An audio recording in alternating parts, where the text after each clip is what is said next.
If you're anything like me, first of all, poor you. Second, you've probably been on Netflix or Pornhub, depending on who's home, looking for something new to watch during this whole outbreak. You type in your category, and as a sports fan, this led me to a movie called The Double Team. But what I'm here to talk about is the CW's All-American. Inspired by a true story, the show follows high school football star Spencer James as he tries to make the adjustment from Crenshaw to Beverly Hills High School after he's recruited to play there and live with the coach's family. This kind of premise is right up my alley, and episode 1 delivers. Unfortunately, after episode 1, it's at best a roller coaster of bad lows and mediocre highs. One thing that makes the show so frustrating to watch is the main character, Spencer. He's aggressive, selfish, confrontational, impulsive, and shows an unbelievable amount of disregard for consequences. If you're gonna write a fish out of water story, you have to make the main character likable, or at least relatable. The emotional investment comes from identifying with the main character's struggle to fit into their new environment. And it's like Spencer himself doesn't even give a damn. And by the way, being from the hood is not a personality trait. Somebody on this staff must get a little reach around every time somebody says Crenshaw or something. We know where the show is set. But you know what? It's not all bad. They got gangs, they got relationship drama, they got football drama, they got drug use.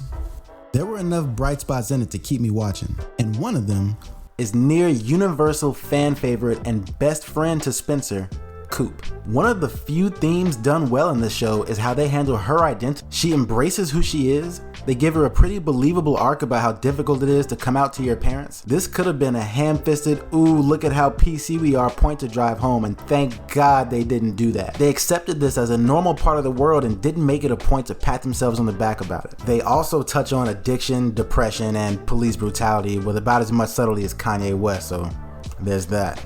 I was really confused at how little time Spencer actually spends in Beverly Hills. You'd think one of his struggles would be fitting in at school or adjusting to living with a new fucking family he doesn't know, but we spent almost no time on that outside of his relationship with the coach, who, by the way, is played by Taye Diggs. Coach Baker might be my favorite character on this show, and he's for sure the best written. He's the only one on the show I actively rooted for. He goes out of his way on and off the field for his team. He tries his damnedest to be a father figure to Spencer and his own two emotionally unstable crotch goblins, but my man just can't catch a break. He gets shafted on a lot of these what the fuck plot lines where goofy ass shit is a big deal for some reason.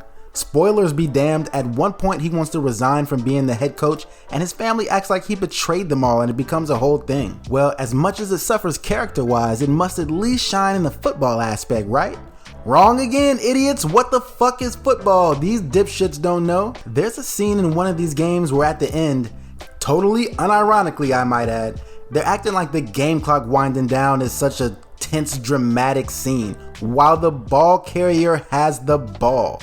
And then he stretches his arm over the goal line as the clock hits 0 and everyone goes, wow, Are you fucking joking me?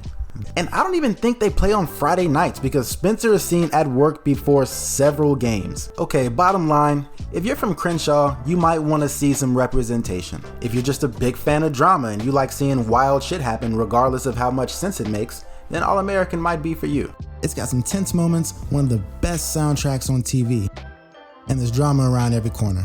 Just get ready to do a lot of face palming. I love you, but we really gotta go right now. Fine, it was fun while it lasted.